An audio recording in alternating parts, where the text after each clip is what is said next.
All right. Hi, I'm Jeremy Quant, representing Dot Red, and we are here today to talk about art and relationship within time and space. Between all of us here, there is a common relationship that we all have, which is our relationship to art, and within the time that we've done that work, and creating a thread of commonality and uniqueness around that. So everyone is going to be able to share uh, their own unique experience around their relationship with the art and within the time frame in which that occurred. And we'll just see what comes from this. And that's the point of this. In seeing, I think seeing those ties will really help, I think, string other people along to either find or recognize what their relationship is to art and in time and space. So with that said, the format, we're going to basically pass this mic uh, to each person, and they'll be able to share. And when you have the mic, you can share. If you do not have the mic, we are listening. So, and it'll be about 20-30 minutes. So responses may be a little brief, but still good enough where you can really grasp what the question is. Okay, with that said, I'm going to pass the mic to Free. Hello, everybody out there. Is this thing going? Y'all hear me? Okay. So my name is Free Hester. I'm a fashion artist, also painter, cultivator, innovator. Um, recently I've been known as one of the creative directors of the Hoop Bus. You might have seen it maybe in the NBA commercial. All of the art was led by me. We went across the country for 90 days, 180 days actually, leading the Black Lives Matter movement across the United States, and making sure that we get the votes out. And we came back and transitioned into what now appears to be the NBA collaboration with the 75th anniversary. So, outside of that, I've been working on my own designs as an artist, in some fashion, and also new paintings and NFT designs as well.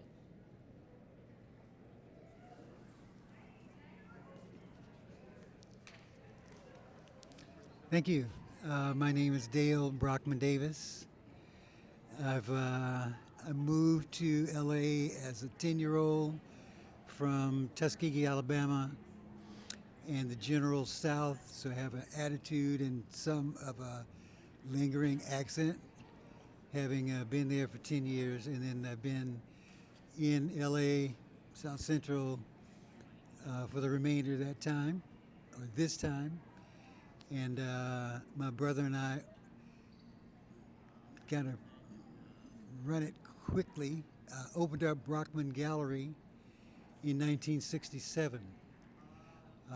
We were open for 20 years promoting minority artists, which included, believe it or not, Korean artists at the time, which is very early in the game, at least as far as I'm concerned, and other minorities, including shows with women artists, but with a basis really on African American artists. The history of Brockman continues even now in that we have an archive that was promoted by Art and Practice, and it lives in the Los Angeles Public Library, downtown LA. It's starting and stopping a little bit because of the COVID, but it's free access, no age requirements, which was one of the fundamentals that I was looking for, because we had other institutions that wanted it and wanted to spend money on it, but the idea was to make it free, to make it possible for everybody with no age requirements. That was a big deal. So I'm here to welcome you and to thank you for giving us this time to share this knowledge base that we share. Thank you, Dale. My name is Chris Rocket, and I'm originally from Brooklyn, New York, and I've been living in Los Angeles for about 5.5 years or so now. And what brought me out here is my journey as a multidisciplinary visual artist, which started as early as the grade 2 when I started winning art competitions that my teachers were entering me into. And from there, you spark that energy in a kid, and he just goes full throttle on this thing that he could do already if he could do it for the rest of his life and enjoy it. Fast forward to this moment now in time, going through the first pandemic my generation has experienced, taking the art practice of recycled materials and visual projections and sculptural works to give you a feeling that is beyond what, for most of us, the way we take in art through the digital age on Instagram, to making something that when you see it in real life, it has a different effect. I've always loved technology in the way all of us become cyborgs when we get closer to it, whether it be the use of cars to the use of cell phones and computers. And that is informed in my art as well, because it's something that inspires me from the time I was a kid. We all take inspiration from different places, and for me it's been a lot of pop culture references, the Star Wars and the Star Treks and the exploration of the great beyond. And when we look up and look out, we see so much, and to be able to see that and understand all of it is inside of us at the same time and feel that vastness. And culturally, being from an oppressed culture, being a black man in America, you feel even more of that energy, knowing that you were suppressed at some time and were less than, and getting to be the second and third generation of children of immigrants, moving here and being that first generation to not just survive but thrive and have the opportunity to do art for fun, for a career, for it to be accepted and revered and understood. And that's a blessing that we have in this time, and something that I learned from all of my elders, that the opportunities that are granted to us because of the work they did and the work their fathers did before them. And I'm just always grateful to be, a mentor of mine. He says this saying about, I didn't want to be the coolest ice cube in the cup. I just wanted to be in the cup. I'm just happy that I'm there, So I'm just happy I'm in the cup. There's some days I'm a little cooler than all the other things, and there's some days I'm just chilling next to the coldest cat. So I'm just happy to be here. Nice. So do you have a pointed question?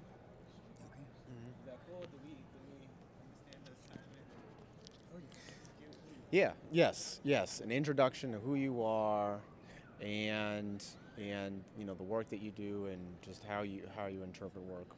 So my first question is, who was the initial inspiration for you to create your practice as an artist? And why are you still doing some form of that today? So, I'll start with you, Mike. Free. And it'll be, 3 minutes. So the initial introduction to art for me, I would have to say, was my mom. My mom was a person who, growing up as a kid, she did a lot of artistic things, and I kind of see that also. Both parents were actually heavily inspirational for me as an artist, because also my dad was a photographer. But I go back to my mom because I remember she told me a story about how she drew a picture of an eagle, and it ended up in a museum in Japan. And I just thought that was so cool as a kid. Like, wow, your work could travel and go to other places, and people know you.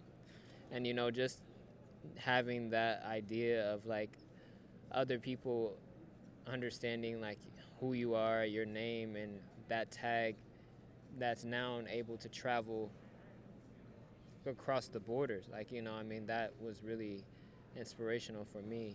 And, from that, I felt like a little bit of me as a kid growing up. I didn't have a heavy background with people teaching me how to draw. I just kind of picked up a pencil, a pen, and, I just started doing what everyone else was doing, drawing Pokemon, drawing cartoons, Bugs Bunny, SpongeBob, Dragon Ball Z was really one of the biggest ones.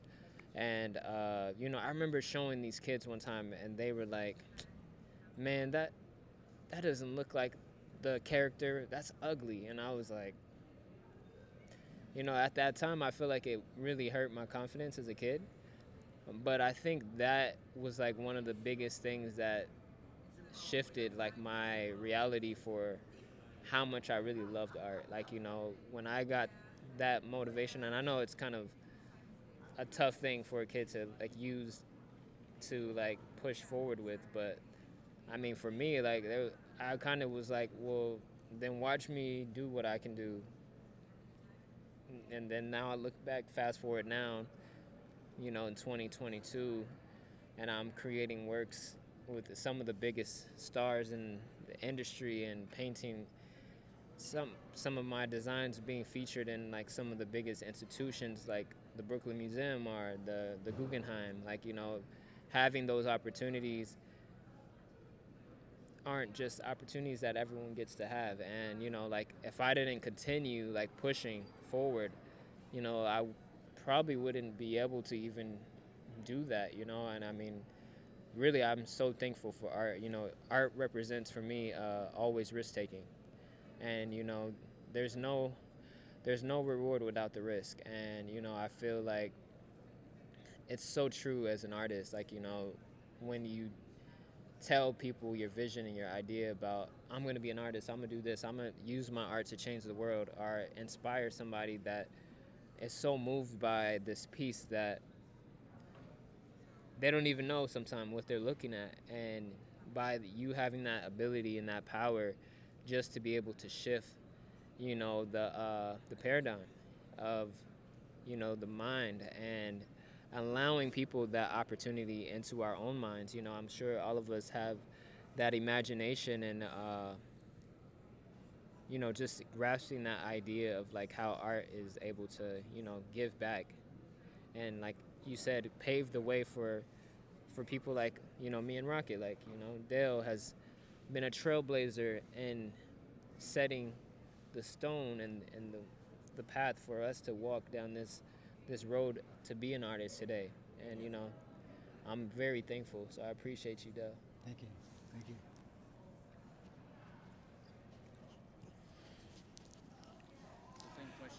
Same question. Long history in that you have influences that you don't really know were present when you started, but mine started as a very young kid with art classes when I was in elementary school. Just part of the program that we went through. And then because my brother is 4 years older, he was that much more advanced, had a keen sense of art early, and was kind of seen as of the two brothers, the one who would be the artist. And then the kid brother, who's the quieter one, but thinking through, the whole process, I was steadily on it. The difference, the big difference between the two of us was that my art came out in a playful form in that I was building things. So really my strength comes from building. So I'm a sculptor, but I do a lot of different kind of things. But it is based on a construction, found object kind of view of life.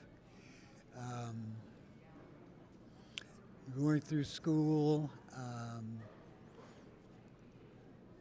each art teacher in each level of schooling realized that I had a talent and was given, the kind of support that you would need and the confidence that you would need to develop into this, who was the kid, Dale Davis, who's now the artist person, Dale Brockman Davis. And I emphasize the Brockman part because it's the middle name. It came from my mother's side of the family, and I was named after my grandmother, who was Della Brockman.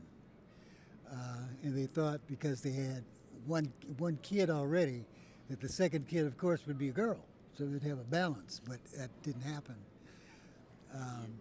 What year? I was born in 1945. Moved to LA in 1955, went to Fauché Elementary School for a year, was very much influenced by the returning Japanese children from the concentration camps. So I was immediately thrust into a multicultural kind of situation. From there, Fauché, which was once again a multicultural institution with lots of kinds of influences, but again, not considering myself an artist, even though I was taking classes, enjoying them, doing well, moving again from that experience with strong teachers into Dorsey High School, once again, a mixed community.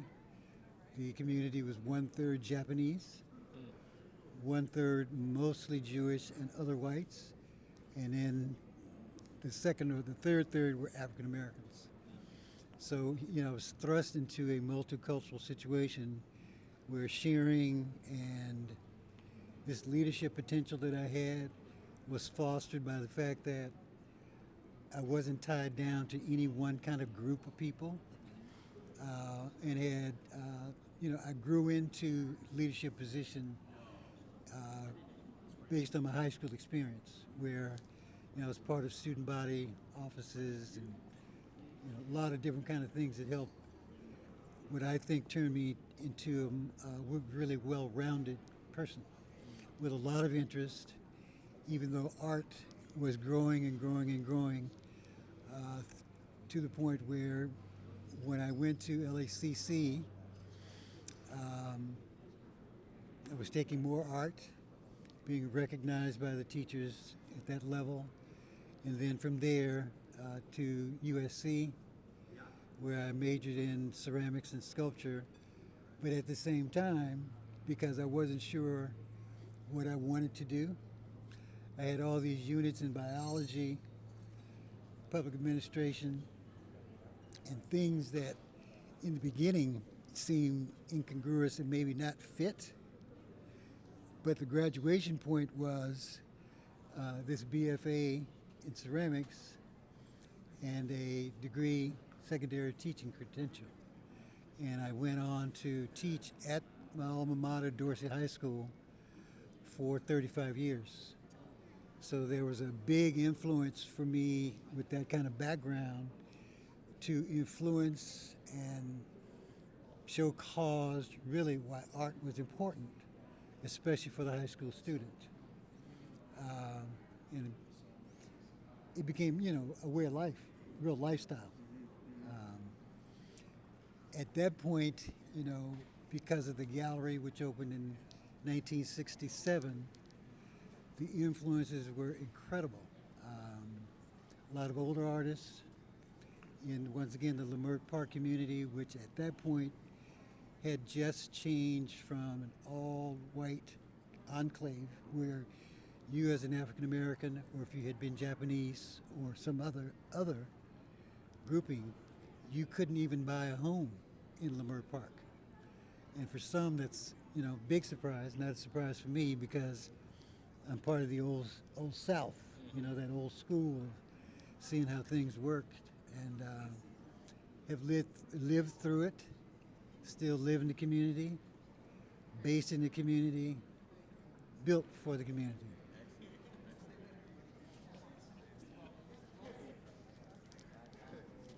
I'm so lucky because I get to follow him.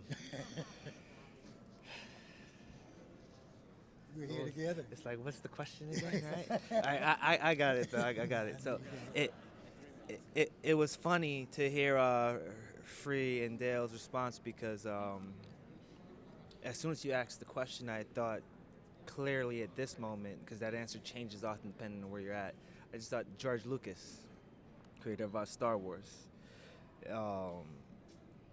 because of the way he created this world.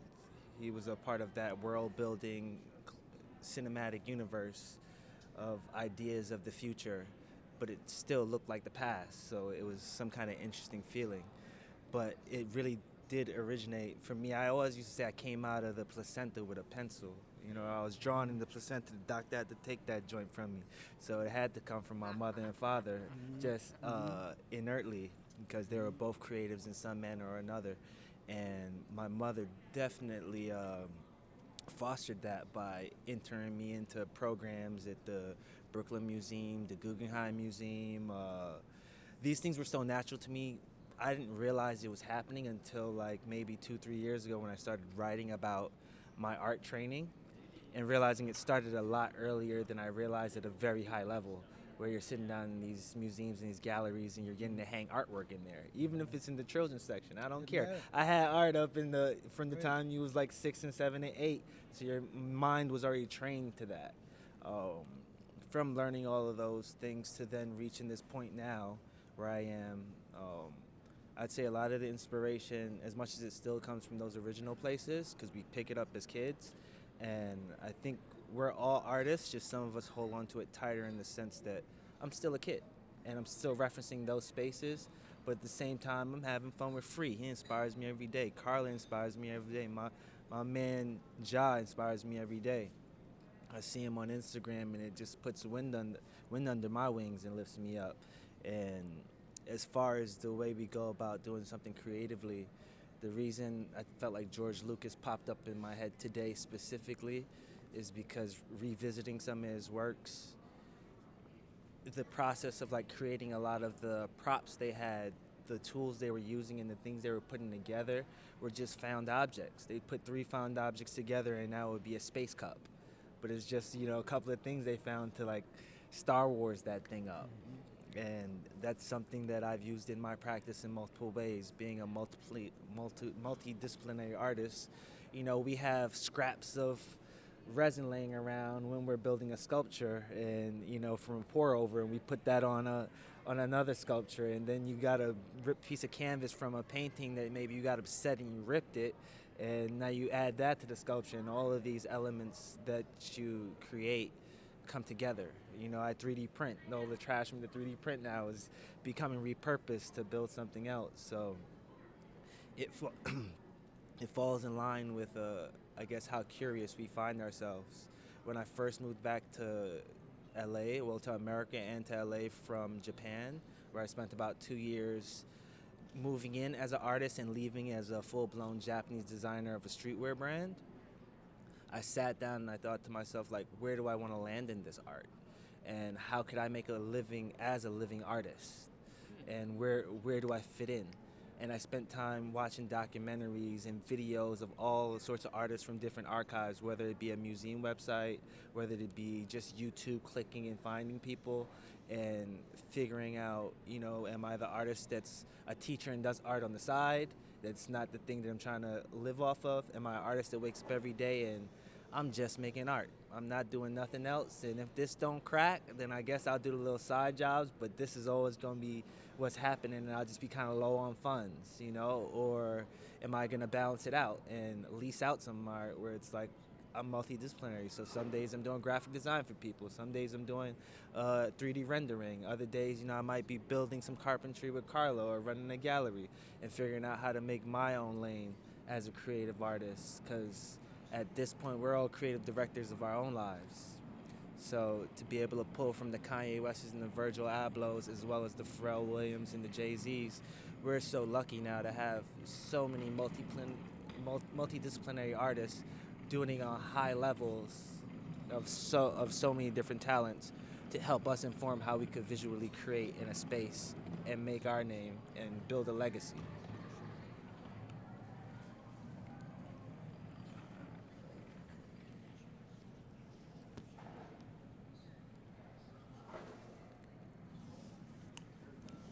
Excellent responses. Great responses from everyone. And you brought up something that is very near and dear to me. A question that I want to ask, and it's been the same question that I've in some degree have always asked when I'm doing interviews with artists. Is how do you do it? And I think in the context of relationship to art and time and space was who was also in my circle that gave me these opportunities to do it. Because we're all sitting here with a form of art that still carries to this day. And for a lot of those folks out there who are still trying to find that way of I'm a creator, I'm an artist, I'm an artist, right? How did we get that? How did we get that? What moves did we make?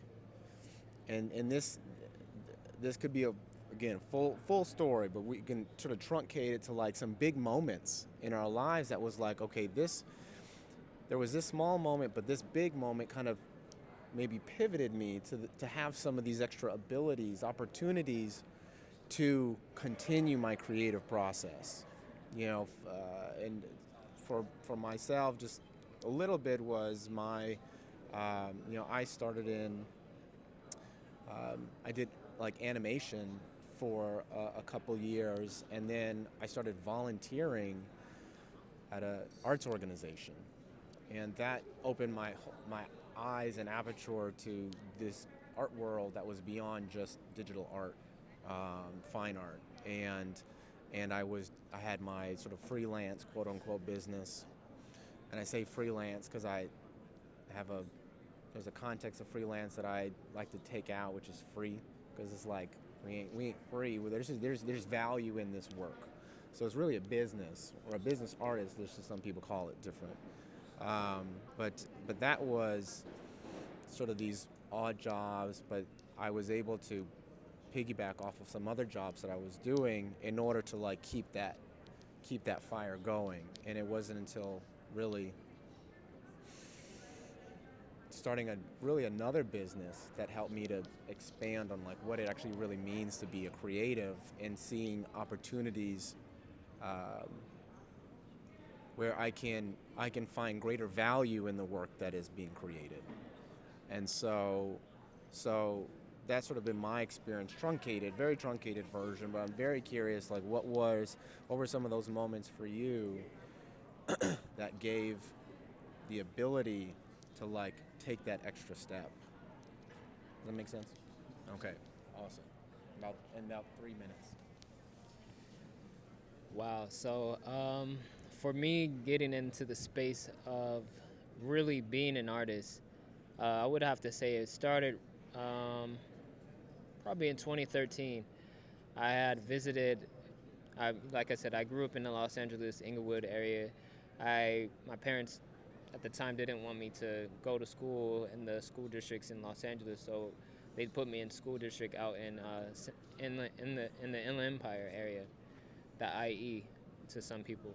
And yeah, for me, I was learning art, picking it up, coming out of high school. I was kind of interested in art, and I think I had a photography teacher. His name was Mr. Garnes, and he kind of was a painter, a sculptor, and a photographer. And I was like, I think that like really sparked my imagination that I don't just have to be one, I can be multiple. And then, we are all talking about the multi-disciplinary artists that we are, and I think that like really opened my mind. So, I went to a tour on campus for Cal State San Bernardino, the first tour for any college that I ever went to, and I was like, nah, I want to go here. Like, I was really good at doing photography.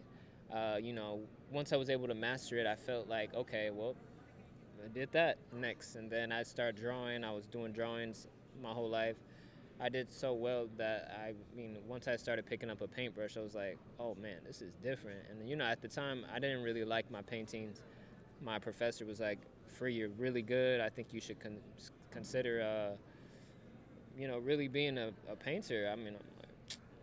It's all right. He compared me to Basquiat. I was like, Basquiat? Who's this guy? And then I find out who Basquiat is, and I fall in love with just, like, the ideas and the ability to just create from, like, how Rocket said, from the kid version of you.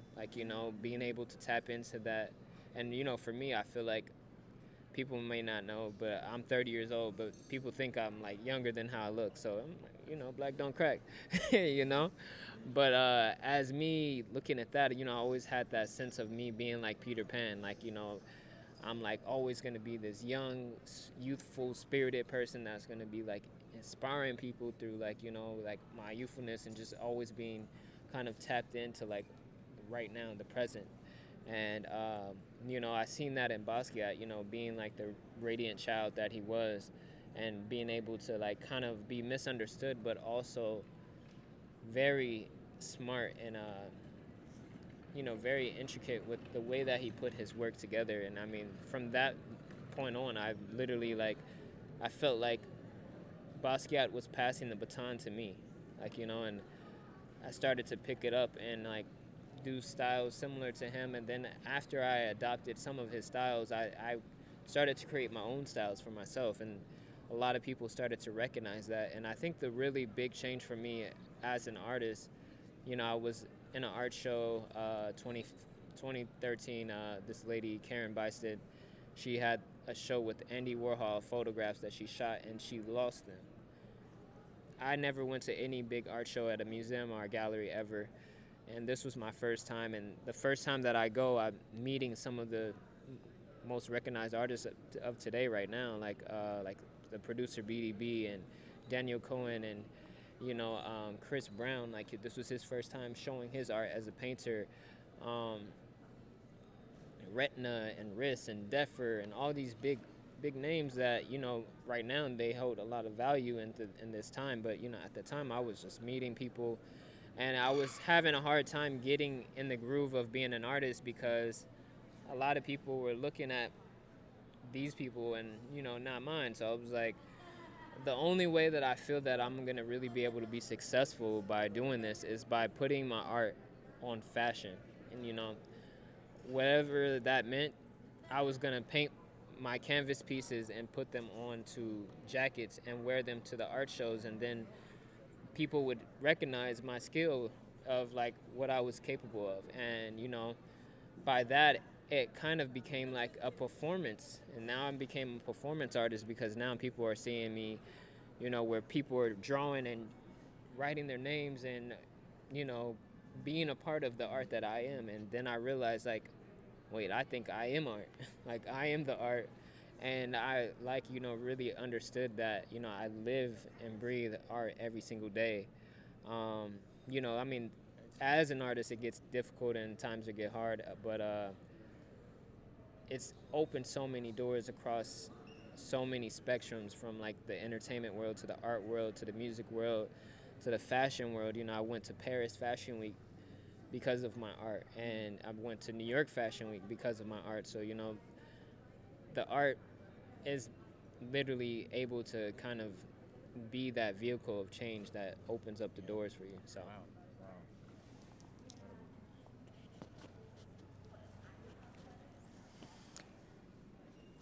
Influences. I'm listening to you very carefully to see how your influences are different because of an age grouping, and same thing with you. Um, I would like to open up this part of the conversation to the dedication based on older African American artists that mentored Alonzo and myself at Brockman Gallery after we opened. So we had people like Charles White, who was mentoring artists at Otis at the time, and artists that he knew. Bill Paggio, multidisciplinary person who worked for Golden State Mutual Life Insurance Company as their public relations director, but a very fine artist, businessman. Heavy influence there in that he personally built the largest part of the Golden State Mutual Life Insurance collection. And he was given license to go and choose the work, which is very interesting because it leads me to a story that's very personal in that with the license that he had, he would come to the gallery and buy 8, 10, 12, 15 pieces of work if he saw them as works worthy of the collection. And early in the game, he came to the gallery and he bought a piece of mine that has an interesting history. It was called Crucifix, and it was an assemblage piece that they bought. It was so controversial because it was a crucifix, and so it had religious symbols, overtones, slight, symbolic imagery, that they never showed it. And they put it in the vault at Golden State Mutual. And this is a real piece of history. Never to be seen, never to be shown. And when Golden State Mutual sold the work, when they went out of business, that piece came up out of the vault and was photographed, and I have a photograph of it that I just found. But it was also, the piece was also shown at California African American Museum, and a particular gallery, the gallery director really liked it. I think Charmaine Jefferson was the person at the time, and they put it on display and liked it so much that it was on display for 6 months or more, right? At which point the county purchased, and had to house whatever was left that wasn't sold at auction. And once again, it disappeared. They didn't want to take the chance of having a controversial piece of artwork shown in public. And so it went into basically a basement again. And so to fast forward that story, I'm in the process now of trying to purchase it, to buy it back. Because if no one wants it, I still want it. it's my work. It's my work, and it's worthy. So, you never know which avenue is going to open up for you. My mission early on was to produce the art, learn from those artists that I had big respect for, Noah Purefoy, Judson Powell, and many, many, many others. They tend to be a little bit older or the same age. John Outerbridge, John Riddle, heavyweights. now truly, Betty Saar, now truly being considered the masters that they were then, early on. I had a controversial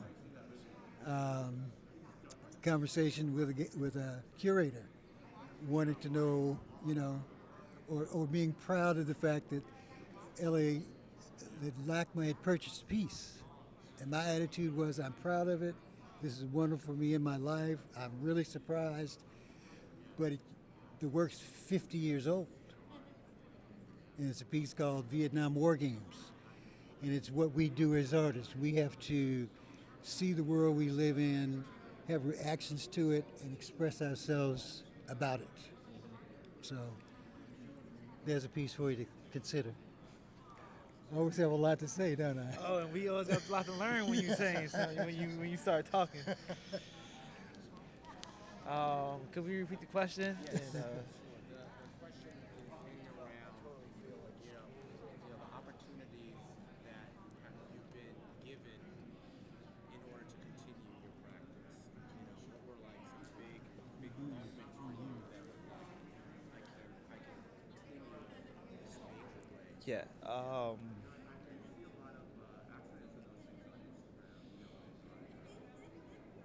So after the elementary stage of finding your artists as a child, finding them, losing them, finding them again, and then getting into the real world we get to, and you start seeing how things operate, and you figure out how you're going to communicate with the world. For me, I remember starting a brand and making clothes, and kind of similarly to Free. I worked for Pharrell Williams at the time. In New York City, I opened up his first store called BBC Ice Cream. And I'd seen how people would come in and go crazy for Pharrell's energy and the NERD crew, but then how the artwork on the clothing spoke to them, whether it was from the designer or the creator's inspiration, but they felt that. And for me, being a little removed from making art, because I was in that whirlwind of, we're in college or we're getting our first jobs, I wasn't creating as much, but more just like getting my handle on life. And I remember starting a brand, designing clothing, and finding my first success in selling art beyond the natural aptitude I had as a kid of drawing on people's notebooks for $5. My art has always been my form of currency, and just figuring out what that currency was necessary for. So sometimes it was a little $5 for some candy, or maybe we were trading services in some way, like, I'm drawing and you're helping me with some homework or something. And at some point I got hurt. I'd broken my leg and I couldn't walk anymore. But I'd been so busy enterprising while I was working at that company that even in my hospital bed, I had work to do. I had to open my computer up and finish these designs on this book that I agreed with a partner to put together. And after that, I was designing more clothing, and then I was just sending it out to printers. And then I started to teach myself how to print. And I think that was like my Batman in the cave moment, where I started seeing that, the thing that people felt when this pandemic hit, like, oh man, I could like lose all my money if my job doesn't pay me. It hit me when I was injured. I was like, I can't do anything, but I'm still busy and I'm paying myself. And with seeing that energy, and then beyond it, seeing that the work I put in changed those people's lives. I remember that book I worked on, he's a good friend of mine and mentor as well. His name is Purvis Taylor. I remember reaching out to him maybe like two or three years later after we did like 2 more books. And I said, well, what are you up to? Have you still been temping and stuff? He's like, nah, man, I just travel to schools and I sell my books. And I'm like, that's my hand that did that thing, that helped his dream come true. And if I could do that with my hand for him, what could I do with my hands for me? And Wait, there's more. all right. And from seeing the power in my hands. Just real quick, give yourself 20 seconds. Yeah. And just start back from that 20 seconds before you go. Oh, he thinks that when I freestyle, I remember what I say. I don't. Like that, as if it isn't recorded, we ain't getting it. We going on to the next one. But I think the last thing I said, like that 20 minutes, was that or 20 seconds was, I was working with one of my clients and realizing that the product I designed for him, after 2 or 3 years, it had changed his entire life, from depending on other people to get him money to now depending on himself to go out and find money with the product that he created from inside of his being. And sharing that idea with 1 or 2 people helped make it something that was a reality that now he can go out and live and exist in. And that's why sometimes, some people say don't tell people your dreams, but everyone lives in the reality they create, and some people tell everyone their dreams to the point where it becomes so real that everyone believes it. That's a Walt Disney. That's the way we maneuver, but it's our universe starts in our brain and the way we think, and then the world reacts to that. So for me, with realizing the power I had in my hands to change someone else's life, and then to take that in and put that power in my hands to change my own life. We go through those ups and downs with it, and as we work with more artists, we see their struggles and their success, and we share those because we're all in that same realm. And at times we get further from it, and times we get closer to it, but it's like the way school taught us. We have subjects. They used to give us 8 subjects in school, and for us, we can have those same 8 subjects, or we could cut it down to 3 or 4. Whether it's and I mean super simple, you're eating, you're drawing, you might work out, and you're showering. And that's your 5 subjects sometimes. Sometimes it goes a little further to, being on the phone or doing your marketing or something like that, and figuring out exactly how to make that spark that you had stay a reality, and finding those new spaces to plug them into. There's like a note I wanted to hit on this before I gave this little microphone thing up, and I'm trying to find it in my head since we changed those SIM cardy machine things. We're so controlled by this digital and this physical world, by this digital world, that I say now we're in this metaverse, and that's inspiring people. That's the part that's exciting about NFTs, is there's money there. And that money inspires people because money is a tool that allows greater things to be created. And it shifts in different forms, but it's beautiful to be able to see new artists birthed into it that maybe they didn't draw nothing their whole life, but they know how to do a little coding. And now they're filling a new space that some people look at and they say, that's not art.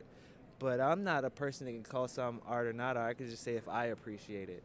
And if it inspires me or might inspire somebody around me, and in turn, it's going to keep that the culture. We're the creators of the culture and the recorders of it, just like Dale had mentioned.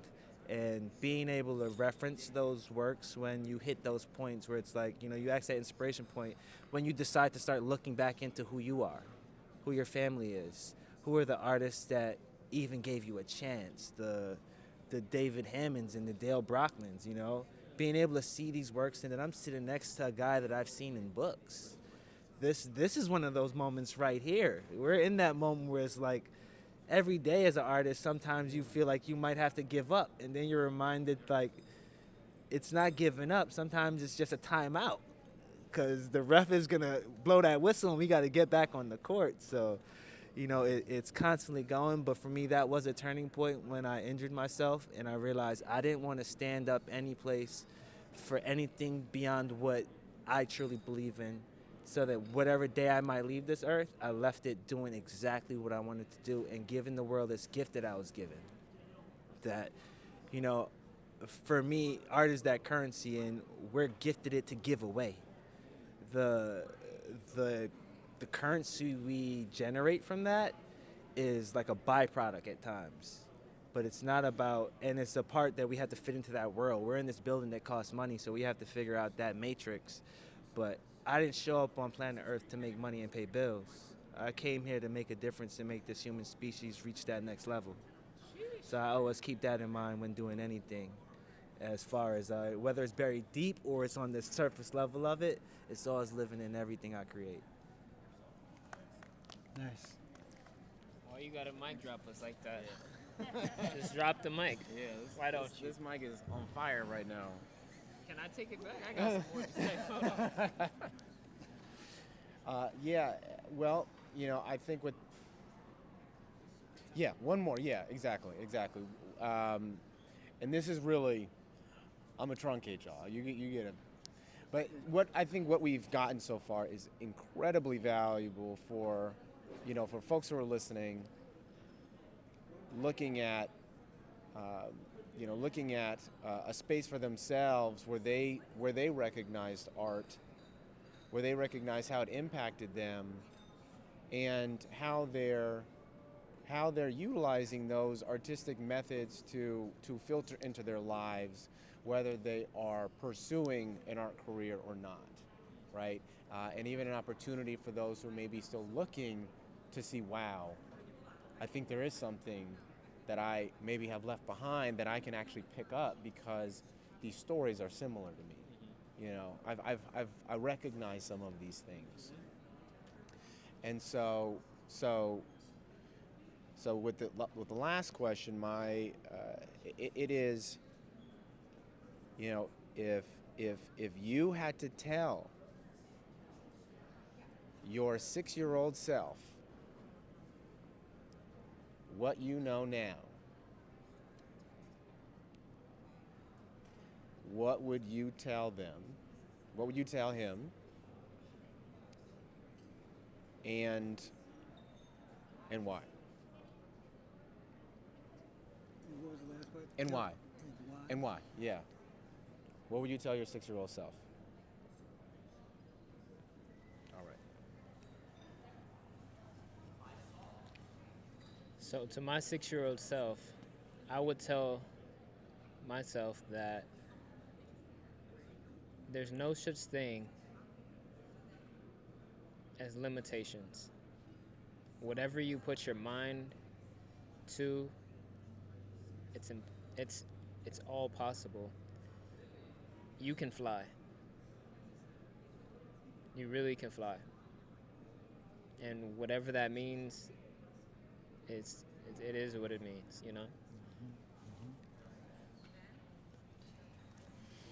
I understand that analogy because at 6, that's what we dream about, and what we dream about is who we become.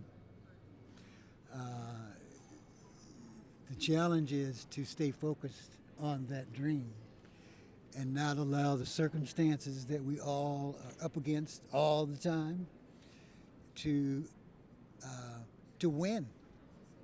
I mean, we're here because we have won, we will win, and we will be here for the duration, as they say. Whatever that means, however you count. We're here for the duration.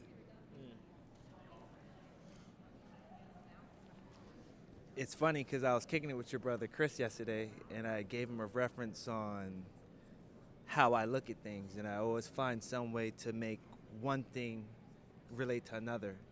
Like, he's a physical trainer, and he didn't think of himself as an artist, but after the end of our conversation, and even the end of the night, he had a nickname, and he was using that instead of using Chris. And so in your question, I wouldn't tell my 6-year-old self anything, and I think about him often because I too check in and say he'd be proud of us, like what we're up to right now. This is what he dreamed up. I would ask him to tell me something because he had all the answers. He had all the information without any of the limitation, because once you break through a certain space in our lives and information, we start getting more of the can'ts and the no's, and that's in the impossible. But 6-year-old me is the one that allowed me to move to Japan with no papers, that allows me to be in Los Angeles, being a kid from Brooklyn where most of the kids I grew up with got maybe shot or killed in some way or another, but 6-year-old me remembered that it's like, as much as this feels like it looks like the stuff on TV happening in real life, there's a whole level of beauty that was created within this little mind of ours, going through our temper tantrums and our laughing so hard that our eyes feel like they're gonna pop out of our heads. That's what I reference all the time. I check in on him and say, well, what would 6-year-old me do? He say, what would Mike do? What would Ye do? I'll be like, what would 6-year-old me do? I check in and then I hit that canvas. That's when you end up with all the paint everywhere because you checked in with 6-year-old you.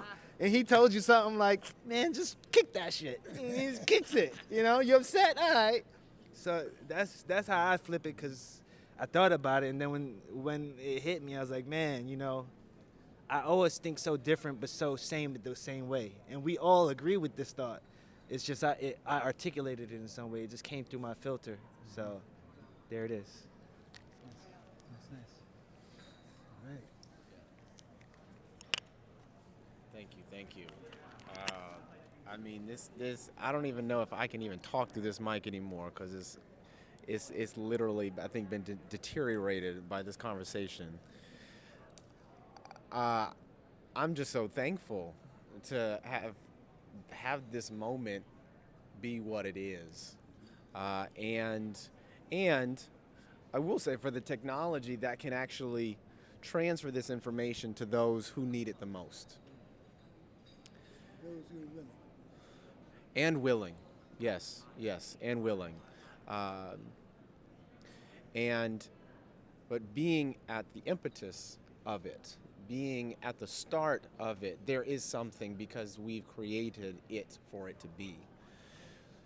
So I just want to say thank you.